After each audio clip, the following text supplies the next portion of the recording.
ಇವತ್ತು ಗ್ರಾಮೀಣಾಭಿವೃದ್ಧಿ ಪಂಚಾಯತ್ ರಾಜ್ ಅವರ ವತಿಯಿಂದ ಯುವ ಕಣಜ ಪೋರ್ಟಲನ್ನು ಹೊಸ ವೆಬ್ಸೈಟನ್ನು ಬಿಡುಗಡೆ ಮಾಡಿದ್ದಾರೆ. ಅದ್ರ ಬಗ್ಗೆ ನಮ್ಮ ಗ್ರಂಥಾಲಯದ ಗ್ರಂಥಪಾಲಕರಾದ ಯೋಗೇಶ್ ಸರ್ ಅವರು ಮಾಹಿತಿನ ನೀಡಿದರು. ಅದು ಸರ್ಕಾರದ ಹಲವಾರು ಇಲಾಖೆಗಳು ಎಲ್ಲ ಇಲಾಖೆಗಳು ಒಂದೇ ಸೂರಿನಡಿ ಅದರ ಸೌಲಭ್ಯಗಳು ಮತ್ತು ಸವಲತ್ತುಗಳನ್ನ ವಿದ್ಯಾರ್ಥಿಗಳು ಮತ್ತು ಯುವಕರು ಪಡ್ಕೊಳ್ಳೋದಕ್ಕೆ ಅಂತ ಒಂದು ಯುವ ಕಣಜ ಪೋರ್ಟಲ್ ಅಂತ ಹೊಸ ವೆಬ್ಸೈಟ್ನ ಬಿಡುಗಡೆ ಮಾಡಿದ್ದಾರೆ. ಅದನ್ನು ಓಪನ್ ಮಾಡೋದು ಹೇಗೆ ಅಂತ ನಮ್ಮ ಗ್ರಂಥಪಾಲಕರು ಹೇಳಿದ್ದಾರೆ. ಅದನ್ನು ಈಗ ಓಪನ್ ಮಾಡ್ತಿದ್ದೀನಿ. ಇದನ್ನು ಓಪನ್ ಮಾಡಬೇಕಾದ್ರೆ ನಾವು yuvakanaj.karnataka.gov.in ಅಂತ ಟೈಪ್ ಮಾಡಬೇಕು.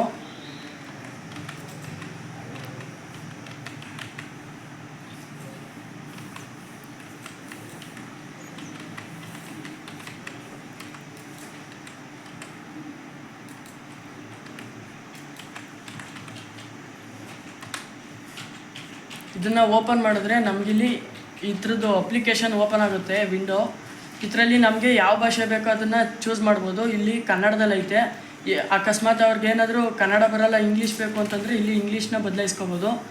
ಈಗ ನಾವು ಕನ್ನಡ ಮಾತಾಡೋದ್ರಿಂದ ನಾವು ಕನ್ನಡನ ಸೆಲೆಕ್ಟ್ ಮಾಡ್ಕೊಂಡಿದ್ದೀವಿ. ಇದು ಕೆಳಗಡೆ ಬಂದರೆ ಇಲ್ಲಿ ಯುವಕರಿಗಾಗಿ ಸರ್ಕಾರದ ಯೋಜನೆಗಳು ಅಂತ 5 ಯೋಜನೆಗಳನ್ನ ಮಾಡಿದ್ದಾರೆ. ಈ 5 ಯೋಜನೆಗಳಲ್ಲಿ ಹಲವಾರು ಯೋಜನೆಗಳಿದೆ. ಉಚಿತ ಯೋಜನೆಗಳು, ಧನ ಸಹಾಯ ಯೋಜನೆಗಳು, ಶಿಕ್ಷಣ ಮತ್ತು ತರಬೇತಿ ಯೋಜನೆಗಳು, ನೋಂದಣಿ ಅಥವಾ ನವೀಕರಣ ಯೋಜನೆ, ಸೌಲಭ್ಯ ಅಥವಾ ಪೂರೈಕೆ ಯೋಜನೆಗಳು. ಇದರಲ್ಲಿ ಹಲವಾರು ಯೋಜನೆಗಳಿದೆ. ಉಚಿತ ಯೋಜನೆಯಲ್ಲಿ 25, ಧನ ಸಹಾಯ ಯೋಜನೆಗಳಲ್ಲಿ 263ಕ್ಕೂ ಹೆಚ್ಚು, ಶಿಕ್ಷಣ ತರಬೇತಿ ಯೋಜನೆಯಲ್ಲಿ 43ಕ್ಕೂ ಹೆಚ್ಚು, ನೋಂದಣಿ ನವೀಕರಣ ಯೋಜನೆಯಲ್ಲಿ 5ಕ್ಕೂ ಹೆಚ್ಚು ಮತ್ತು ಸೌಲಭ್ಯ ಪೂರೈಕೆ ಯೋಜನೆಯಲ್ಲಿ 8 ಯೋಜನೆಗಳನ್ನ ನೀಡಿದ್ದಾರೆ. ನಾವೀಗ ಉಚಿತ ಯೋಜನೆಗಳಲ್ಲಿ ನೋಡ್ತಿದ್ದೀವಿ.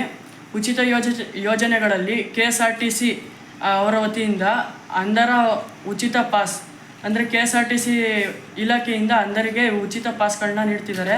ಸಾರ್ವಜನಿಕ ಶಿಕ್ಷಣ ಇಲಾಖೆ ಲ್ಯಾಪ್ಟಾಪ್ ವಿತರಣೆ.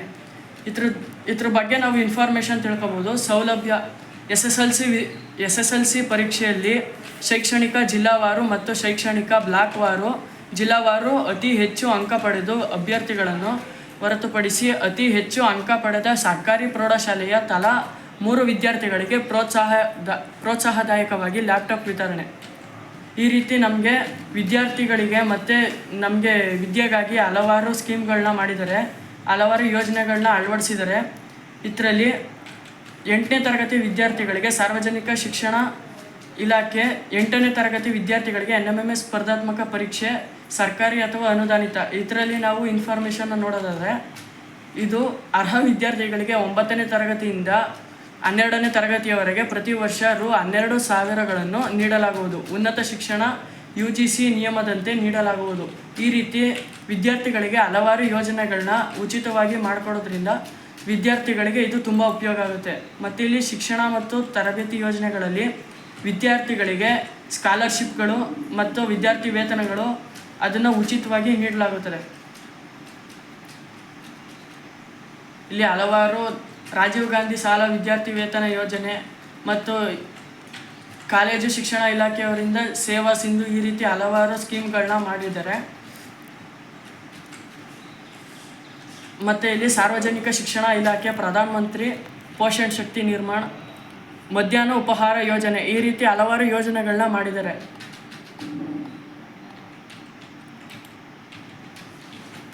ಈ ಯುವ ಕಣಜ ಪೋರ್ಟಲು ನಮಗೆ ತುಂಬ ಉಪಯೋಗ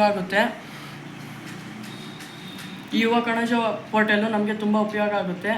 ಇದರಿಂದ ನಾವು ಯುವಕರು ಮತ್ತು ವಿದ್ಯಾರ್ಥಿಗಳು ಇದರಿಂದ ತುಂಬ ಅನುಕೂಲಗಳನ್ನ ಪಡ್ಕೋಬೋದು. ಮತ್ತು ನಾವು ಇದರಲ್ಲಿ ಇನ್ಫಾರ್ಮೇಷನ್ನ ತಗೊಂಡಾದ್ಮೇಲೆ ನಮಗೇನಾದರೂ ಇನ್ನೂ ಇದ್ರ ಬಗ್ಗೆ ಇನ್ನೂ ಹೆಚ್ಚು ಮಾಹಿತಿಗಳು ಬೇಕು ಅಂತಂದರೆ, ಈ ಮಾಹಿತಿ ಕೊರತೆ ಏನಾದರೂ ಆಗಿದರೆ ನಮ್ಮ ಅಭಿಪ್ರಾಯಗಳನ್ನ ಇಲ್ಲಿ ತಿಳಿಸ್ಬೋದು. ಇಲ್ಲಿ ಸಾರ್ವಜನಿಕ ಅಭಿಪ್ರಾಯ ಪುಟ ಅಂತ ಇದೆ. ಇದರಲ್ಲಿ ನಮ್ಮ ಹೆಸರು, ಇಮೇಲ್ ID, ವಿಳಾಸ ಮತ್ತು ನಮ್ಮ ಅನಿಸಿಕೆ ಅಭಿಪ್ರಾಯಗಳನ್ನ ಹಾಕಿ ಇಲ್ಲಿ ಕ್ಯಾಪ್ಚ್ ಕೋಡಿಂದ ನಮೂದಿಸಿದರೆ ಅಲ್ಲಿ ನಾವು ಏನು ಅಭಿಪ್ರಾಯ ಪಟ್ಟಿರ್ತೀವಿ ಅದು ಅವರಿಗೆ ಸಲ್ಲುತ್ತೆ.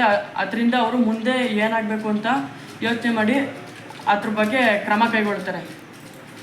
ಯುವ ಕಣಜ, ಯುವ ಸ್ಪಂದನ ಈ ಯುವ ಕಣಜ ಪೋರ್ಟಲು ನಮಗೆ ವಿದ್ಯಾರ್ಥಿಗಳಿಗೆ ಮತ್ತು ಯುವಕರಿಗೆ ತುಂಬ ಉಪಯೋಗ ಆಗುತ್ತೆ. ಇದನ್ನು ನಮಗೆ ಪರಿಚಯಿಸ್ಕೊಟ್ಟ ನಮ್ಮ ಗ್ರಂಥಾಲಯದ ಗ್ರಂಥಪಾಲಕರಾದ ಯೋಗೇಶ್ ಸರ್ ಅವರಿಗೆ ಧನ್ಯವಾದಗಳು.